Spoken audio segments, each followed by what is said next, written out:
I screamed at my mother in front of 3 children, not raised voice, not firm tone, full-throated, ugly screaming. The kind where your face contorts and spit flies and you don't recognize the sound coming out of your own mouth. My 7-year-old nephew started crying. My mother stood there with her purse still on her shoulder, staring at me like I'd slapped her.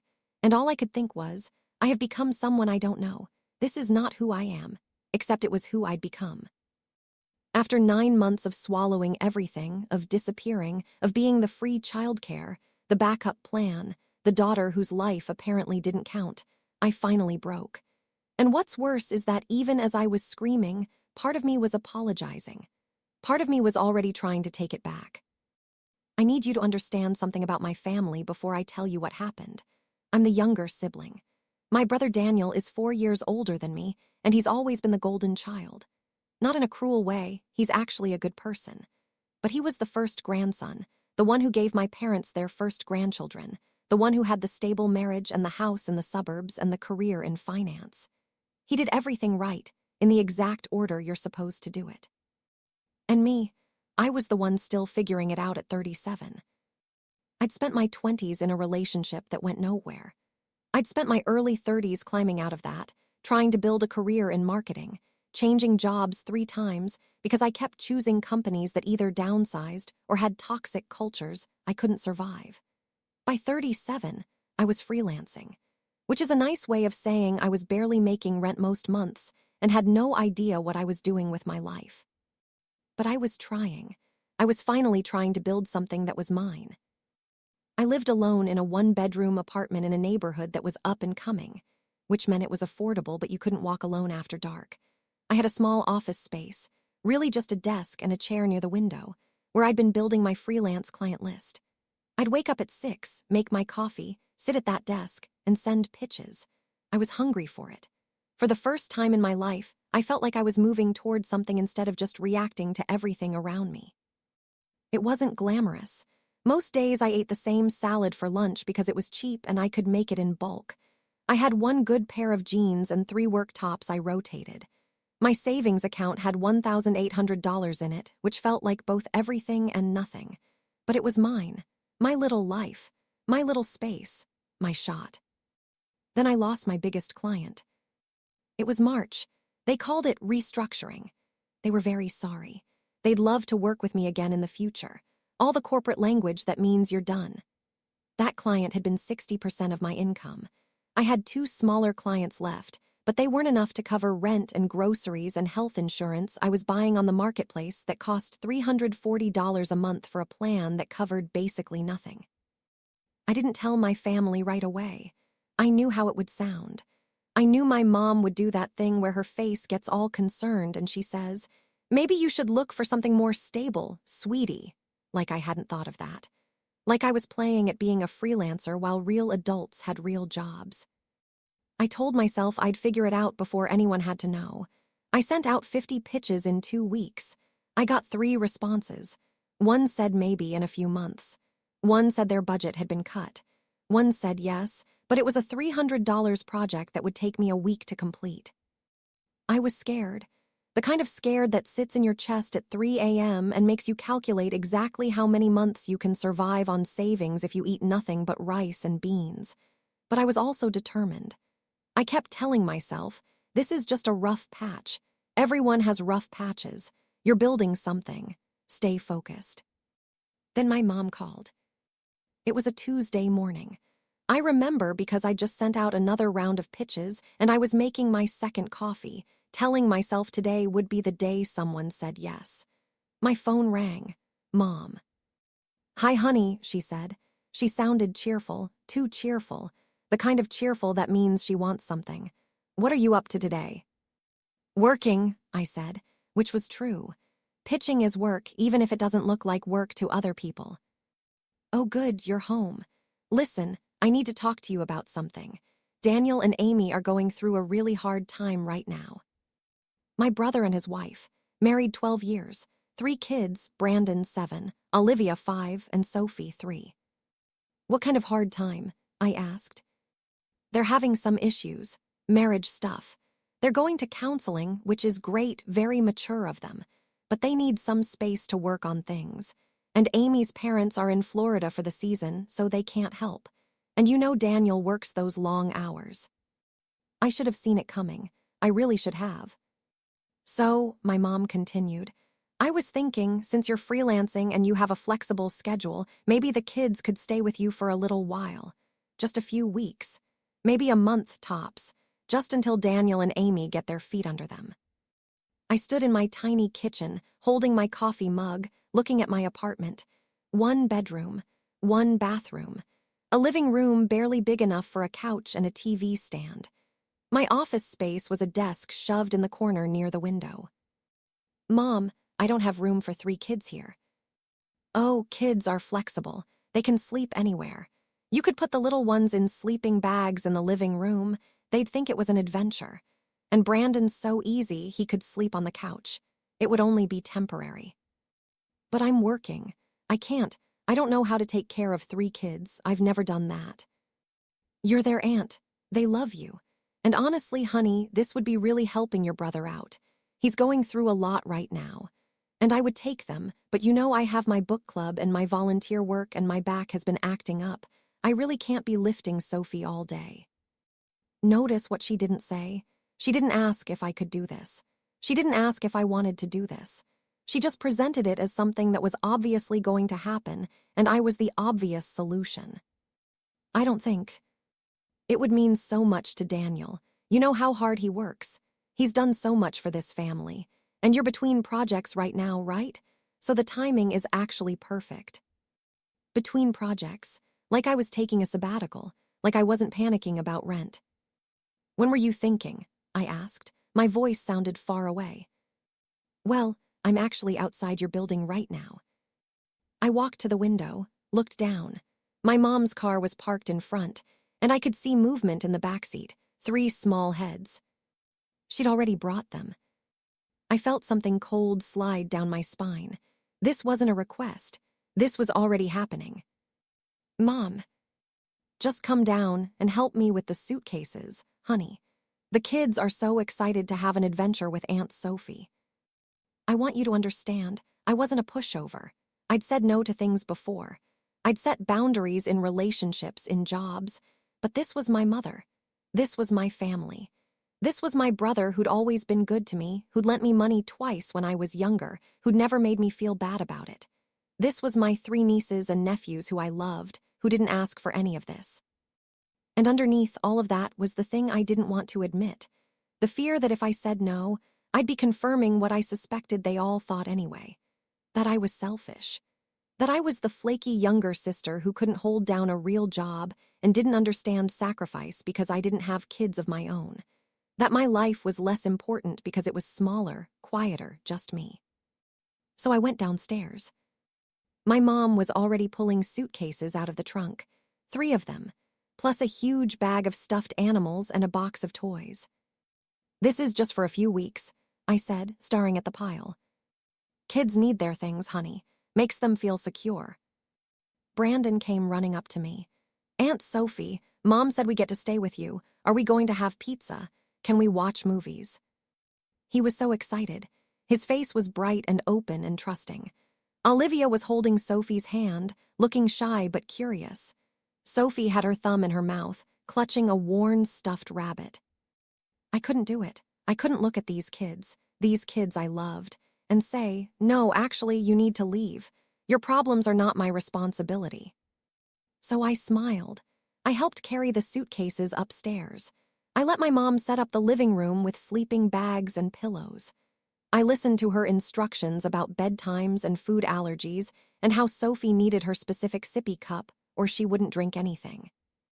And then my mom kissed all 3 kids, told them to be good for Aunt Sophie, kissed me on the cheek and said, "You're a lifesaver.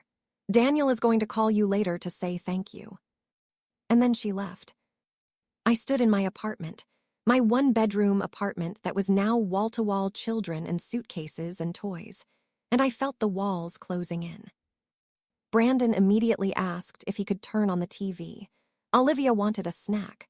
Sophie started crying because she didn't understand where Mommy went. I picked Sophie up, even though my back wasn't great and she was heavy. I found goldfish crackers in the snack bag my mom had left. I turned on cartoons. I sat on the floor surrounded by someone else's chaos and thought, this is temporary, just a few weeks. You can do a few weeks. That first night, I didn't sleep. Sophie cried for her mom twice. Brandon kicked in his sleep and fell off the couch at 2 a.m., which woke up Olivia, which woke up Sophie again. I made warm milk. I sang songs I half remembered from my own childhood. I rocked a 3-year-old in the dark while watching my work desk in the corner, the place where my life was supposed to be happening, collect dust. Daniel called the next day. Hey sis, Mom told me you're helping us out. I can't tell you how much this means. Amy and I really need this time. We're going to make it work, I know we are, but we just need some breathing room, you know. How long do you think? A few weeks, probably. Month at most. I'll take them on weekends when I can. And Mom said she'd come by and help you out during the day sometimes. She didn't come by, not once. I want to tell you about what those first few weeks were like, because it wasn't all bad. That's what made it so confusing. There were good moments. Making pancakes on Saturday morning and watching Brandon's face light up.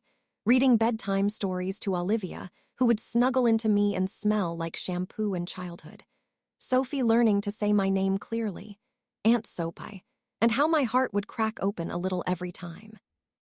But there was also this. I couldn't work. I'd sit at my desk at 6 a.m. before they woke up, trying to write marketing copy, and my brain was mush. I'd gotten 3 hours of sleep. Sophie had wet her sleeping bag, and I'd had to wash everything at midnight. I had to make breakfast in an hour. I had to pack lunches for the 2 older kids because I'd enrolled them in a day camp, using money I didn't have, so I could have a few hours to work. Except by the time I got them to camp and came home and cleaned the breakfast dishes and did the laundry and went to the grocery store because we were out of milk again. It was 11 a.m. Sophie needed lunch at noon. Then a nap, except she'd only nap if I rubbed her back for 20 minutes. Then I had to pick up Brandon and Olivia at 3. Then it was snack time and homework time and dinner time and bath time and bedtime. Except bedtime took 2 hours because they were in a strange place and they missed their parents. And then it was 10 p.m. and I hadn't done any work, not one billable hour. I tried working at night after they were asleep, but I was so tired that I'd stare at my laptop screen and the words wouldn't come.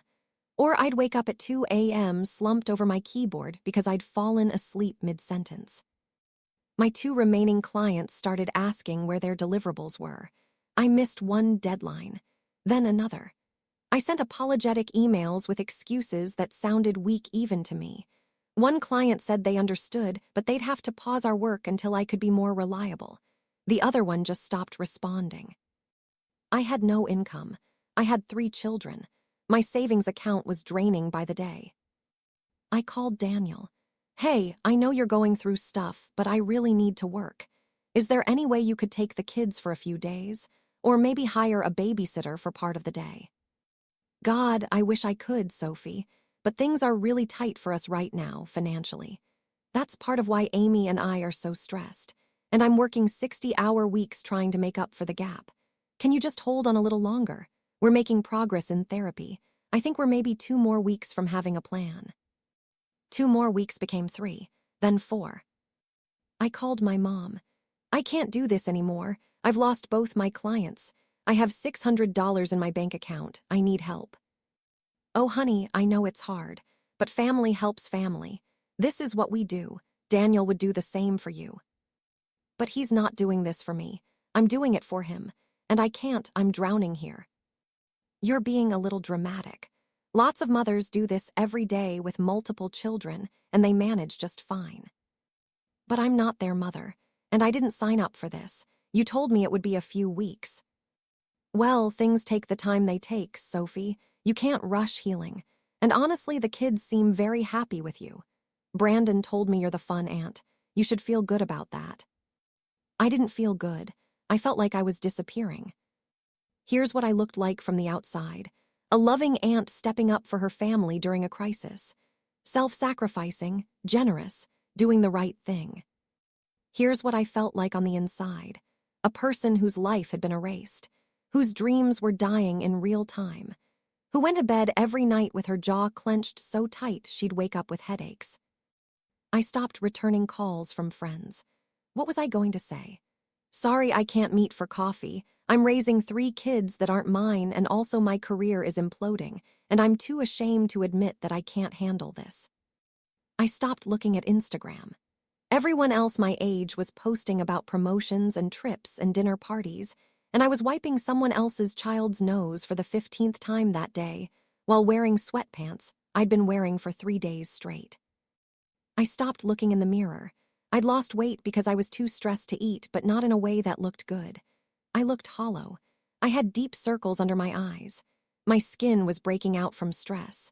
I looked like someone going through something, but I couldn't tell anyone what that something was because they'd just say, "Well, you're helping your brother. That's beautiful." Month 3, month 4, month 5. Amy and Daniel were making progress. They went on a marriage retreat. They started date nights. They seemed happier. I was happy for them. I genuinely was. But also, where was my life in this equation? I started having panic attacks. The first one happened in the cereal aisle at the grocery store. Sophie was in the cart, crying because I wouldn't buy the cereal with the toy in it. Brandon and Olivia were arguing about which flavor of Pop-Tarts to get, and suddenly I couldn't breathe. My vision tunneled. My heart was racing so fast I thought I was having a heart attack. I abandoned the cart, took the kids to the car, sat in the driver's seat gripping the steering wheel while Brandon asked me if I was okay, and I lied and said yes. It happened again 2 weeks later, and then again. I went to urgent care once, convinced something was physically wrong with me. The doctor said it was anxiety. He asked if I was under stress. I laughed. It came out bitter and sharp, and he looked startled. He offered me a prescription for anti-anxiety medication. I took it. I didn't tell anyone. Month 6, month 7. I applied for 3 jobs, real jobs, benefits, salary. I didn't get any of them. In one interview, they asked about the gap in my work. I said I'd been helping family. The interviewer nodded politely. I never heard back. My landlord raised my rent. $150 more a month. I used my credit card to cover it. Then I used my credit card to buy groceries. Then I used my credit card to pay my health insurance premium. I had $140 in my bank account and $6,000 in credit card debt. I called Daniel again. I need money. I need help. I can't keep doing this for free. Jesus, Sophie, I'm not asking you to do it for free. I'll pay you back when things stabilize. When is that going to be? I don't know. Soon. Hopefully soon. Can you please just hang in there? We're almost through this. I wanted to scream. I wanted to say, what about me? What about my almost? What about my things stabilizing? But I didn't, because I was the good sister, the one who helped. Month 8. I stopped taking Sophie to music class because I couldn't afford it. I stopped buying organic groceries. I started buying the cheapest everything. I stopped thinking about my future because I couldn't see one anymore. I started having fantasies about getting sick. Nothing serious. Just sick enough that I'd have to go to the hospital and someone else would have to take the kids for a while. Sick enough that I'd have a legitimate excuse to stop. That's when I knew something was very wrong with me. I was sitting on the floor of my bathroom at 11 p.m. after the kids were finally asleep, and I was crying so hard I was making sounds I didn't recognize. And I was thinking, maybe if I just get a little sick, just a little bit, just enough. I called a friend, Rebecca. I hadn't talked to her in 4 months. Sophie, oh my God, I've been worried about you. Are you okay? I told her everything. It came out in this ugly, snotty, gasping confession. The kids, the money, the panic attacks, the way I'd lost myself, the way I felt like I was suffocating and no one even noticed because I was doing such a good job pretending everything was fine. Rebecca was quiet for a long time. Then she said, "You need to give those kids back." I can't just. Yes, you can. You are allowed to say no, even now, even after 8 months. You are allowed to have a life. But what will everyone think? Who cares? Sophie, you're having panic attacks in grocery stores. You're fantasizing about getting sick. Do you hear yourself? This is not sustainable. This is not okay. She was right. I knew she was right. But knowing and doing are different things. Month 9. It was a Tuesday again. I remember that too. I'd been up since 5 a.m. Sophie had a nightmare. Brandon wet the bed, which he hadn't done in months, but the stress of being away from his parents was getting to him. I'd stripped the sheets, started laundry, made breakfast, got everyone dressed, realized we were out of milk, put everyone in the car, went to the store. Sophie had a meltdown in the parking lot. Olivia started crying in solidarity. Brandon was hungry and kept asking when we were going home. I got the milk, drove home, made lunch, put Sophie down for a nap, cleaned the kitchen. My phone rang. A potential client. They'd seen my website. They wanted to talk about a project. Could I do a call at 2 p.m.? It was 1:45. I said yes. At 1:58, Sophie woke up from her nap screaming. I tried to settle her. She wouldn't settle. The client called. I answered, Sophie screaming in the background. Is this a bad time? They asked. No, just 1 second.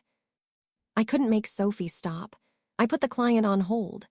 Gave Sophie her sippy cup, turned on cartoons, prayed she'd be quiet, picked up the call again. Sorry about that, let's. Sophie threw her sippy cup at the TV. It exploded, milk everywhere. Actually, the client said, let me call you back later. They never called back. I sat on the floor in the puddle of milk, and I felt something inside me crack. That evening, Daniel called. Hey, so Amy and I are doing really well. We're thinking another few weeks and we'll be ready to have the kids back. Maybe a month. We just want to make sure we're really solid before we disrupt their routine again. Another month. 9 months had become 10. I said okay. I hung up. I walked into the bathroom, locked the door, looked at myself in the mirror. I didn't recognize the person looking back at me. The next morning, my mom called. Hi, honey. I was thinking of coming by this afternoon. I haven't seen the kids in a while. You haven't come by in 2 months, Mom. Well, I've been busy, but I have some time today. I thought I could take them to the park, give you a break. Give me a break, like she was doing me a favor, like I'd asked for this, like she hadn't dumped 3 children at my door and disappeared. Actually, I said, and my voice sounded strange even to me, that would be great, because I need to talk to you. She showed up at noon. The kids ran to her excited. Grandma. She hugged them, told them how big they'd gotten, asked if they wanted to go to the park. Actually, Mom, can we talk first? Can you take them to the park and then come back? She looked annoyed, but she agreed. She took them. I had 2 hours. I spent those 2 hours packing my apartment, practicing what I was going to say. My hands were shaking. My heart was pounding. I felt like I was preparing for war. She came back at 3 p.m., let herself in with the key I'd given her months ago. The kids went to the toy corner. My mom sat on the couch. So, what did you want to talk about? I need you to take the kids. She blinked. What? I need you to take them. Today, I can't do this anymore. Sophie, what are you talking about? They're settled here, you can't just. I didn't just do anything, Mom. You did. You brought them here 9 months ago and told me it would be a few weeks. You didn't ask me. You didn't give me a choice. You just assumed my life was less important than Daniel's and dumped his kids on me. Her face changed, got tight. That's not fair, your family. Family helps family. I've been helping for 9 months. I've lost my career. I've lost my savings. I'm $6,000 in debt. I'm having panic attacks. I can't do this anymore. You're being dramatic. Plenty of women raise children and work. You're just not managing your time well. And that's when something inside me snapped. I'm not their mother. I didn't sign up for this. I don't want this. Lower your voice, the children. No, you don't get to tell me to lower my voice in my own apartment that I can barely afford anymore, because I've been raising your grandchildren for free for 9 months while you've been off doing your book club. Sophie, you're being incredibly selfish right now. Selfish, I'm selfish. I was screaming now, full volume. I could hear myself and I couldn't stop. I have given up everything. My work, my money, my mental health, my life. I wake up every day and take care of kids who aren't mine. I go to bed every night wondering how I'm going to pay rent. I can't remember the last time I did something for myself. I can't remember the last time anyone in this family asked me how I was doing. And you have the audacity to call me selfish. You're scaring the children. She was right. Brandon was crying. Olivia had her hands over her ears. Sophie was staring at me with huge, frightened eyes. I was scaring them. I was scaring myself. But I couldn't stop. Where were you? My voice cracked. Where the hell were you for 9 months? You dropped them off and disappeared. You couldn't watch them because of your back, because of your book club. But I'm supposed to put my entire life on hold because I don't have a real job. I never said. You didn't have to say it. You just assumed. You assumed my life didn't matter because it doesn't look like yours, because I'm not married, because I don't have kids, because I'm still figuring things out at 37. So obviously I can just drop everything and fix Daniel's problems for him. Your brother has been going through. I don't care what Daniel has been going through. The words hung in the air. My mom's face went white. These are his children, I said, and I was crying now, ugly crying. His marriage, his problems, and somehow they all became mine. And you know what the worst part is? I love these kids, I love them so much, but I can't do this anymore. I can't save myself and save them. And no one is trying to save me. No one is coming to rescue me, so I have to rescue myself. And that means you need to take them, today, right now. I can't just. Yes, you can. The same way you decided I could 9 months ago. You can figure it out. Call Daniel. Tell him to leave work early. Tell Amy to handle it. Tell them their crisis doesn't get to erase my entire existence. My mom stood up. Her purse was already on her shoulder. Her face was a mixture of shock and anger and something else I couldn't read. I don't know who you've become, she said quietly. This is not the daughter I raised.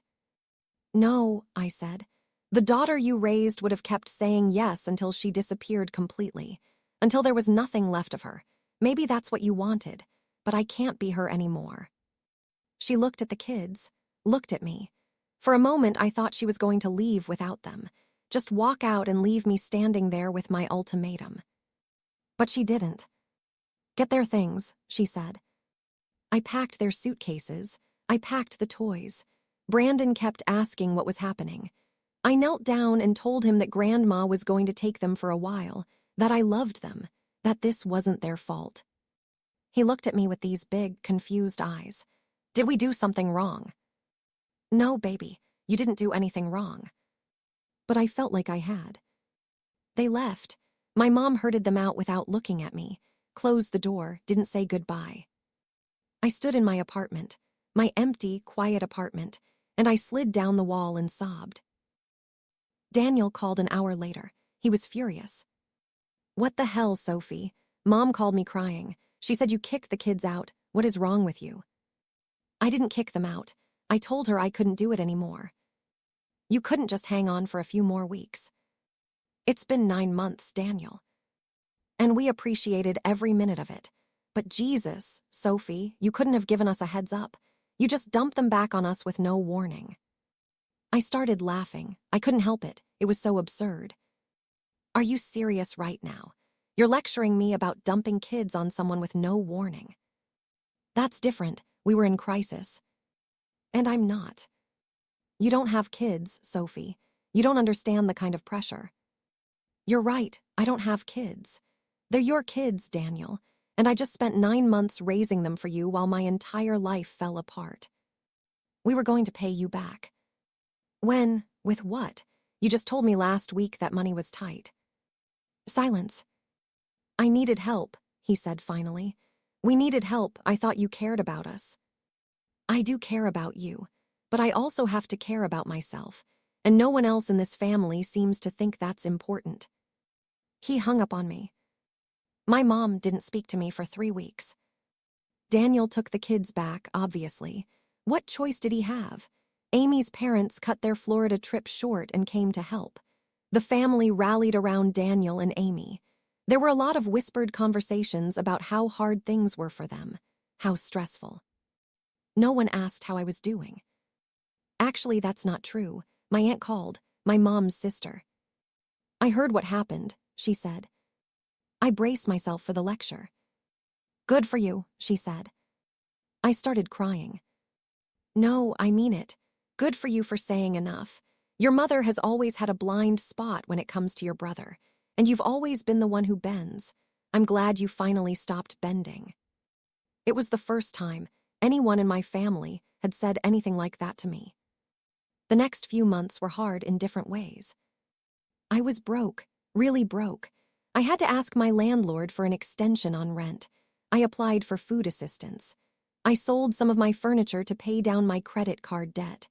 I took a part-time retail job just to have some cash flow while I rebuilt my client list. I felt ashamed. At 37, working retail, barely making rent, starting over from nothing. But I also felt something else. Space. I could breathe again. I could wake up in the morning and the first thought in my head wasn't, how am I going to get through today? It was just morning, coffee, quiet. I started rebuilding, slowly. I reached out to old clients, apologized for dropping off, explained I'd been dealing with a family situation. Some didn't respond, but some did. Small projects at first, then bigger ones. I went to therapy. I told my therapist everything. She said I'd been experiencing caregiver burnout. She said what I'd done, setting that boundary, was healthy, necessary. She said I'd probably saved myself from something worse. I started sleeping through the night again. Slowly, over months, my relationship with my mom thawed. She never apologized, not directly, but one day she called and asked if I wanted to have lunch. We sat across from each other at a diner and she said, I didn't understand how hard it was for you. It wasn't an apology, but it was something. I thought you were fine, she said. You seemed like you were handling it. I was drowning, Mom. I was just drowning quietly. She looked uncomfortable, changed the subject, asked about my work. We're okay now, not great, but okay. Daniel and I are okay too. It took longer. He was angry for months. But eventually Amy told me she'd talked to him, told him they'd asked too much, that they'd taken advantage of my kindness. He apologized. Kind of. He said, I'm sorry it got so hard for you. We really did appreciate your help. I didn't push for more. Some people can't apologize fully. It's not in them. The kids are okay. They're back with their parents full time. Daniel and Amy worked things out. They seem happy. The kids are happy. I see them sometimes at family dinners. Brandon always runs up to hug me. I hug him back and feel this complicated mix of love and relief and residual exhaustion. I'm not angry anymore. That's the strange part. I was so angry for so long.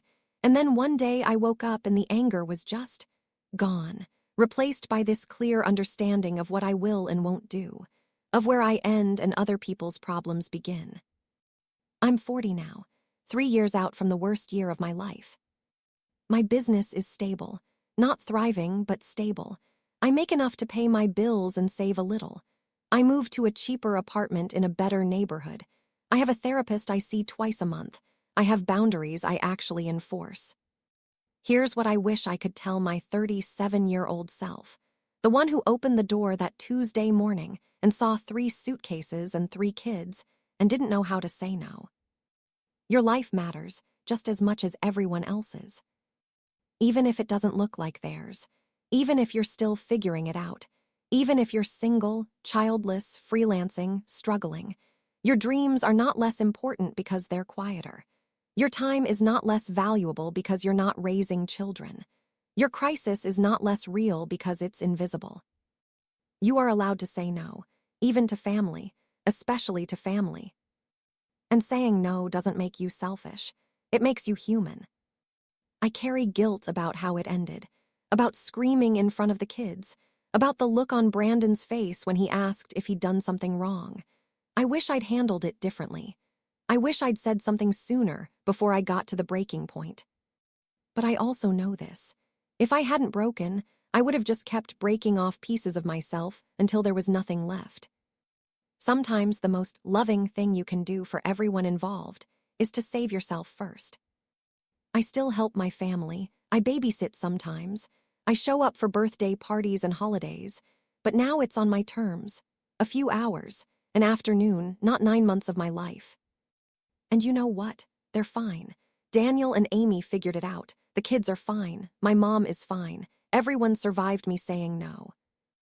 Including me.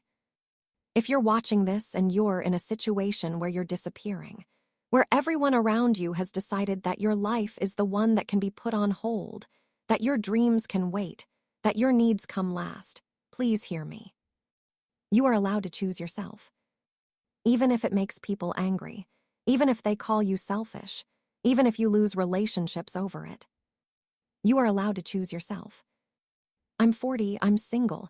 I'm still freelancing, still figuring things out, still building something that's mine. I don't have the life I thought I'd have by now, but it's my life. Finally, completely. And that's worth everything.